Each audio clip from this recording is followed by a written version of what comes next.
Et oui, chers abonnés du micro de Marco, on se retrouve dans la vidéo de la sexualité responsable avec notre philosophe, docteur et écrivain. Vous l'aviez vu dans notre vidéo précédente. Aujourd'hui, on le redécouvre encore pour un nouveau thème. Bonjour, monsieur Jean-François Yao. Bonjour, bonjour à vous, monsieur Marco. Bonjour à tous les abonnés du micro de Marco. Très bien. Pour cette vidéo numéro 2, dans la responsabilité sexuelle, quel sujet allons-nous aborder? Aujourd'hui, nous parlerons bien évidemment d'une personne qui est sapiosexuelle. Sapiosexuelle. On parlera de la sapiosexualité. Sur la terre des hommes, chez nous les vivants, ce mot-là existe? Effectivement, ce mot-là existe. Et c'est ce que nous allons d'ailleurs essayer d'expliquer à tous nos abonnés afin qu'ils puissent quand même essayer de comprendre certaines choses aussi qui arrivent dans leurs différentes relations. Très bien. Sapiosexuel, qu'est-ce que c'est pour le commun des mortels?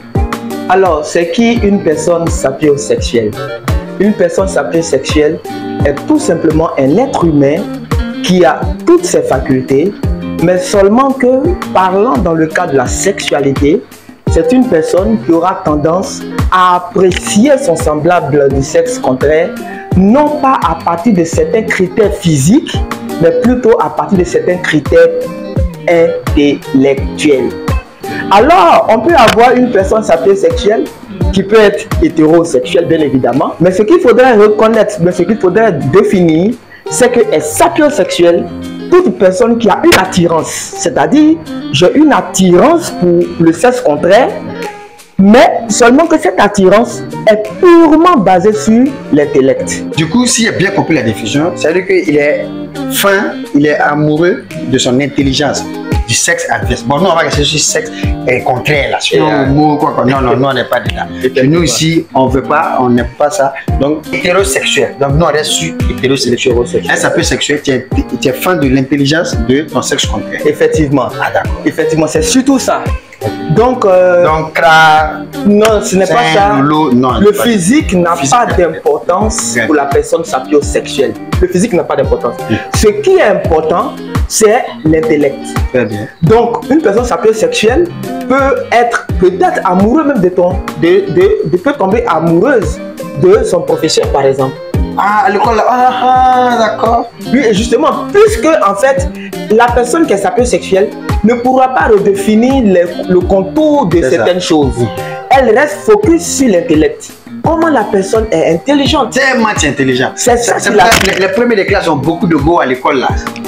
C'est qu'il y a aussi beaucoup de sapiosexuels aussi dans l'établissement. Dans l'établissement, exactement.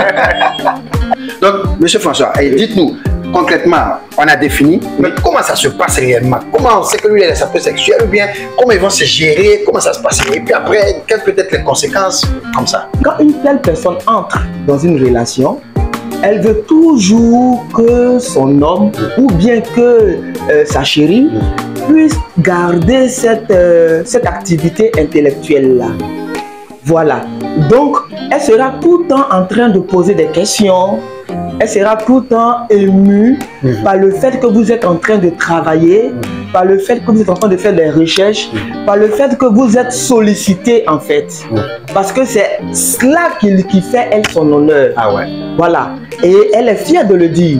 Que bon voilà, son homme est occupé, ou bien sa chérie est occupée, que sa chérie est en train de travailler, sa chérie développe des théories. C'est ça qui réconforte en fait l'amour au niveau de cette personne. Ça veut dire que quoi? Ça veut dire que le jour où cette personne va sentir que vous n'avez plus trop d'activité intellectuelle, c'est là qu'on va tomber dans un risque. Parce que la personne risque de ne plus avoir ce sentiment amoureux là pour vous. C'est comme une personne par exemple qui aime les apouchous. Ah ok. Voilà. Mais quand apouchou tombe malade et que apouchou maigrit, c'est fini. Voilà, puisque lui il est resté focus sur la forme. Le petit pacha. Voilà. Donc le jour où il n'a plus la forme, il y a quelque chose qui commence à diminuer. C'est pareil pour la personne sapiosexuelle. Le jour où son partenaire ou sa partenaire ne fera plus trop d'activité intellectuelle, l'amour va commencer à diminuer. Et les conséquences à ce niveau-là, c'est que souvent il peut arriver que la personne ne ressente plus de l'attirance pour son partenaire, pour sa partenaire, tout simplement parce que cette activité intellectuelle-là n'y est plus. Donc, il va devoir, pour le partenaire ou par la partenaire, de toujours conserver cette intimité intellectuelle-là, de toujours conserver cette relation intellectuelle avec les livres, avec la science, avec les recherches, pour que son partenaire ou sa partenaire puisse toujours avoir de la considération amoureuse pour elle, ce qui n'est pas évident. Et ce qui fait que d'ailleurs, les relations sapiosexuelles ne durent pas trop longtemps. Parce que le risque aussi, c'est qu'une personne sapiosexuelle aussi, c'est une personne qui bouge beaucoup. Quand c'est un intellectuel, c'est souvent appelé dans les missions, donc ce qui fait que les sapiosexuels restent souvent seuls, et ce qui peut aussi créer quelques difficultés au niveau des relations. Mais sinon, ce qu'il faudrait savoir, c'est que ce n'est pas un mal, ce n'est pas une maladie d'être sapiosexuel, c'est juste une attirance. Ah là, donc ça veut dire que si tu n'es pas trop intelligent, si tu es un peu bête de cette façon-là, toi tu ne peux pas avoir quand même sapiosexuel, tu ne peux jamais tomber fan de toi. Non, ce n'est pas ça, ce n'est pas ça. Et vous pouvez avoir des personnes qui peuvent être attirées par vous, mais en tout cas, pas une personne sapiosexuelle. Avec que tu ne peux jamais gagner un gars sapiosexuel. Ah ben tu risques d'avoir des problèmes avec la go de temps plus. Ah, moi je n'ai pas dit non de quelqu'un, mais je sais qu'aucun sapiosexuel ne va gagner une femme à temps plus. Big up à tous les gens de temps plus. Mais à Kampala on peut gagner, c'est sûr, parce qu'il y a beaucoup de cracks, beaucoup d'intellectuels. Et puis on va trouver des sapiosexuels. Du coup, quel sera donc le dernier mot sur les sapiosexuels et puis des conseils? Parce que si tu dois te marier avec un sapiosexuel, ça va être difficile parce que souvent, comme vous avez dit, c'est pas forcément que tu sois toujours en activité ou que le côté intellect soit toujours mis en avant. Effectivement. Bon, une relation avec une personne sapiosexuelle, ça va demander au partenaire d'être beaucoup compréhensif. Ça va demander aussi au partenaire de toujours garder ce niveau, ce cap intellectuel-là.